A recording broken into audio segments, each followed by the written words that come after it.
St. Keverne. Pretty little village. All clustered around this market square, this little square, a couple of pubs. But what we've really come for is to see the church. It's got a lot of history. Starting with this plaque.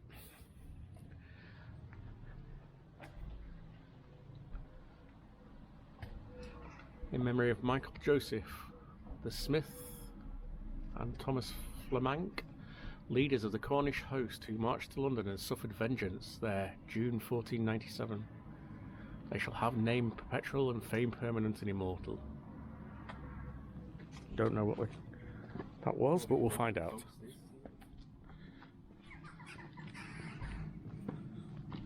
But the Manacles, a series of just submerged rocks, are close by. And they've claimed many a ship.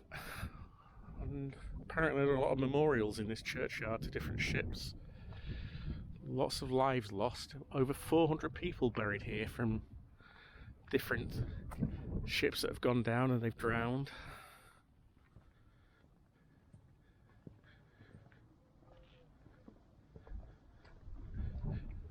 And the church is unusual in that the spire is octagonal.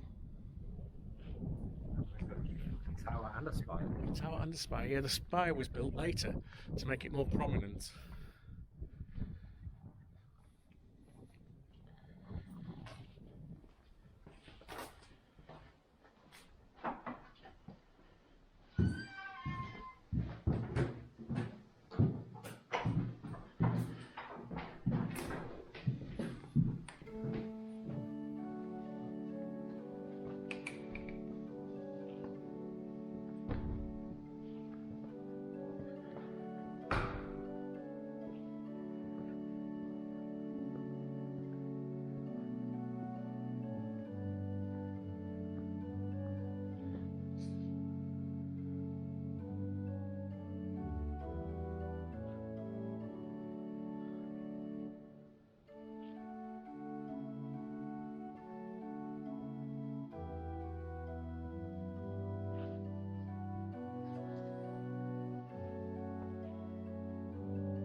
Apparently there is a stained glass window in the church somewhere.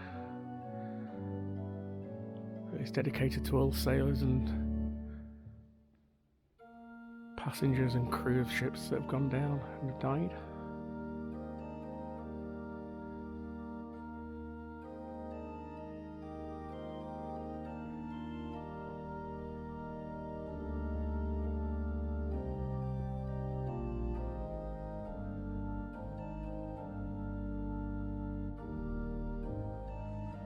Some very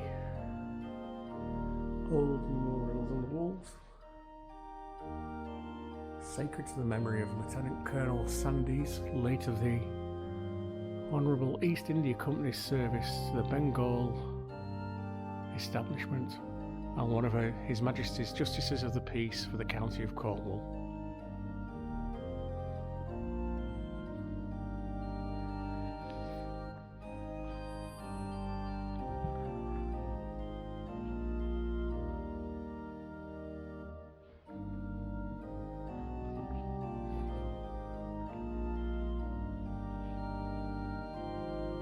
Here's another Titanic memorial.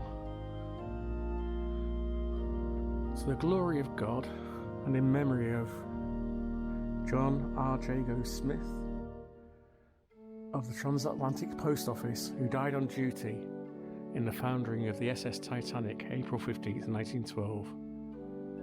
By this tablet, the members of the Postal and Telegraph Services record their deep sorrow at his death. So we found a few Titanic references around Cornwall and historical bits and pieces.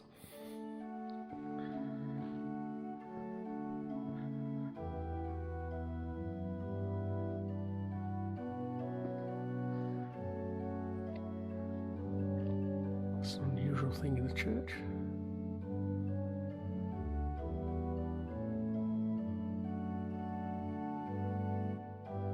tiny little stained glass window up there.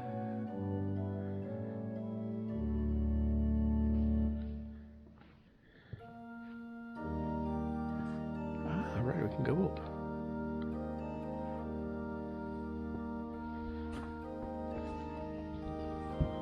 Oh wow.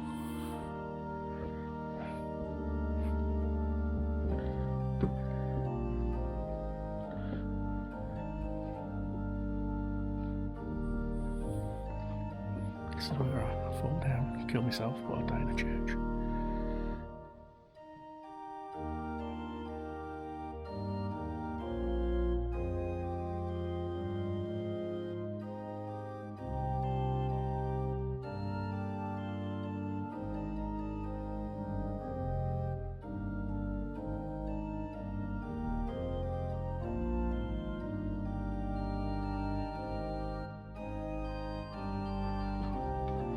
Very narrow steps. There's a little window.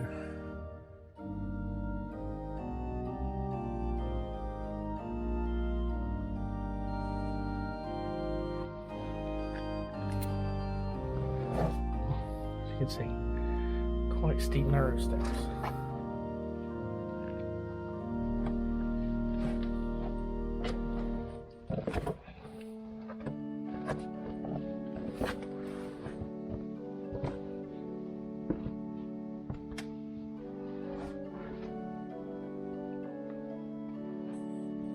You seen the Titanic?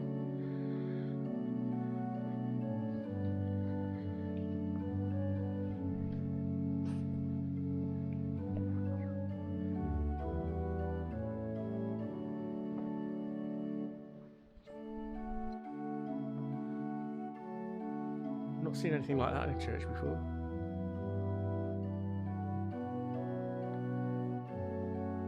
There's another tiny little stained glass window behind you.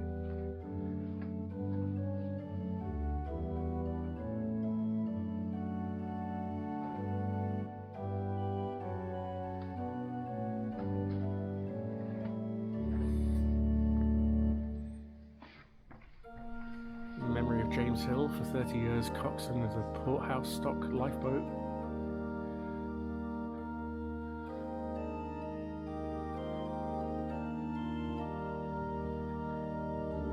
In memory of Thomas Worthington King and his family, all lost on the Monaghan.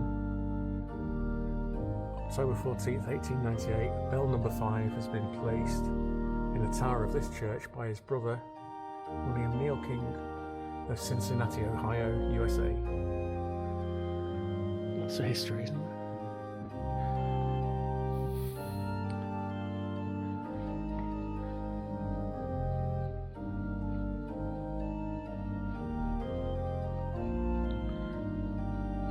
Mats here for the bell ringers to stand on.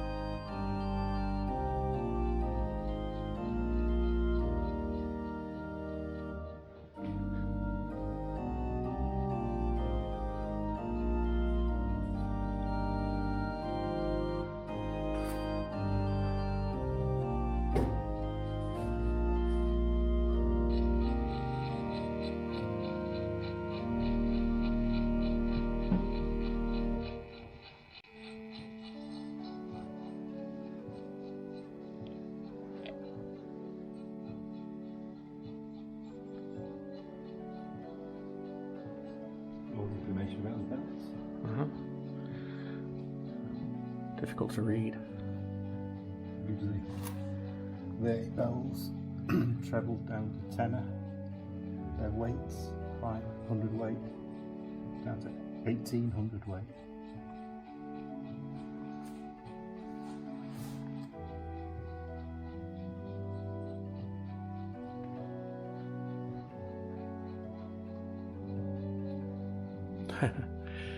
And a hard hat. This hard hat is provided for use when climbing the tower.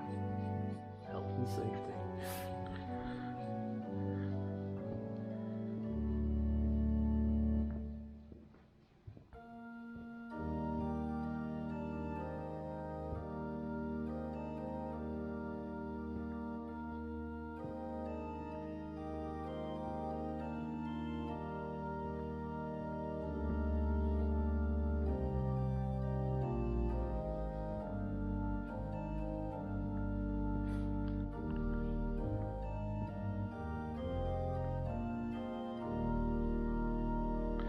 This is a window dedicated to people lost on the rocks, and it says, "To the glory of God and in memory of the 106 persons who perished in the wreck of the SS Mohegan on the Manacle Rocks, October 14th, 1898.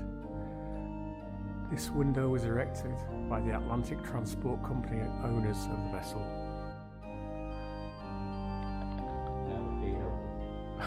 Is it? Is it?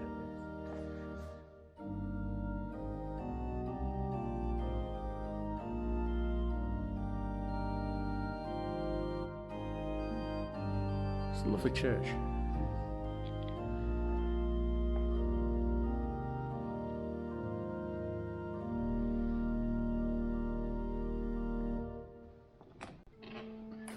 Thank you.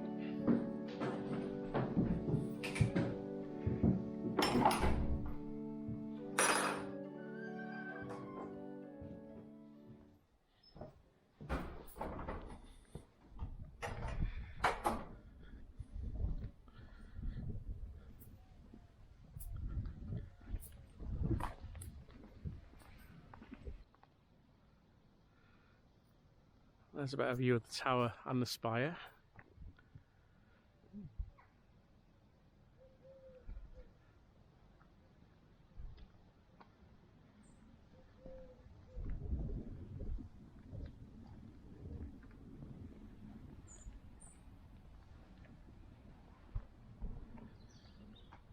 Nice tree. It's a lovely tree, isn't it?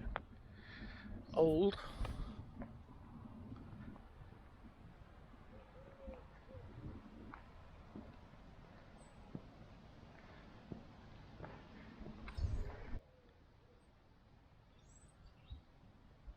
And this is a cross that was placed in memory of the lives lost in the Mohegan.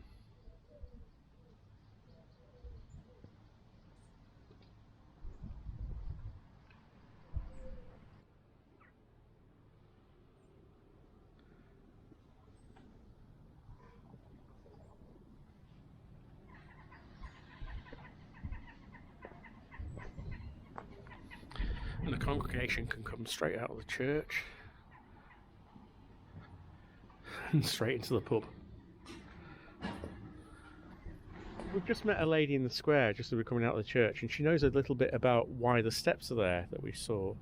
Yeah, well, the thinking is that the rood stairs were there, and there were 3 chantry chapels that came out from the wall. Yeah. But then during the Reformation, they got rid of the chantry chapels, but the steps have just remained there. Right. But they're a bit of a mystery. Yeah, and you were saying that you've got 3 of them, where Yeah, most... we've got 3 of them, whereas most churches have only got 1. And they've got the tiny little windows in the stained glass windows as well. Yes, I know. Yeah, it's They're fascinating. wonderful, aren't they? Yeah. It's a very, very old church. There are Yeah. bits of Norman there as well. Right. But you can see by the height of the graveyard how many years, for 1,000 years, people have been buried in there. But actually our gravestones, we haven't got many that are before 1600. There are only a few in 1600, a few 1700, so most people were buried without any marker. But our records go back, if you look on the History Society website, our records go back to when Queen Elizabeth brought them in the 1580s, I think. So, yeah. And it's a lovely little village. I mean, we're down this time, aren't we? We're looking at different villages that we've not.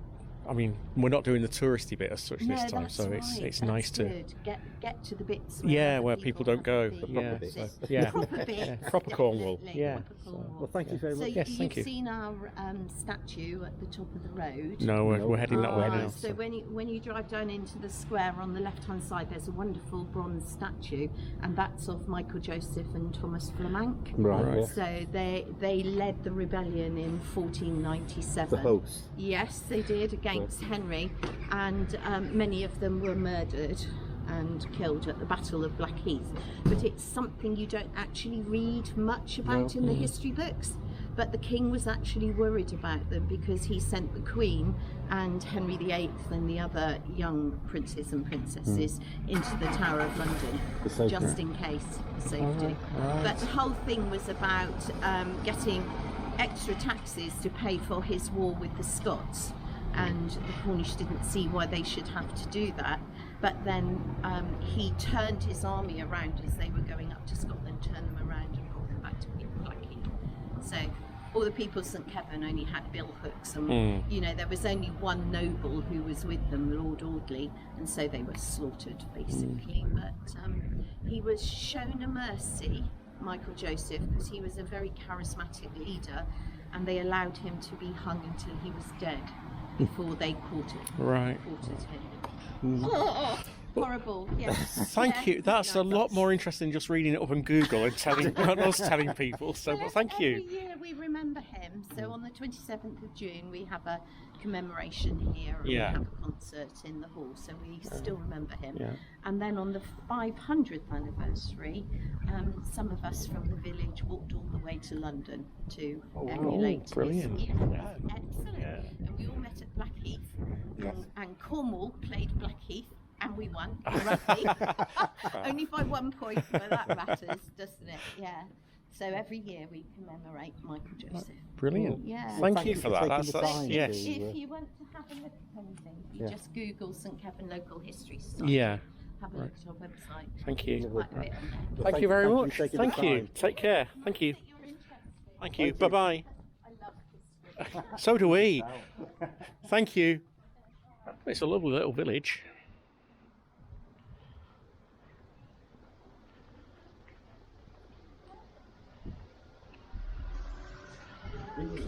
It is busy, yeah.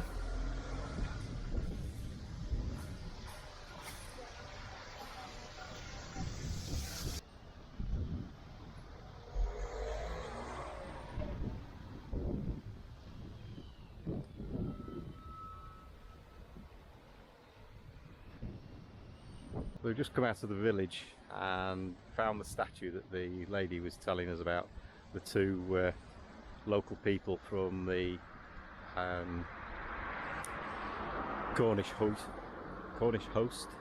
that marched down to London and were massacred in a battle there. So, nice little statue. Know you've been a good friend, and that's in the thick and thin.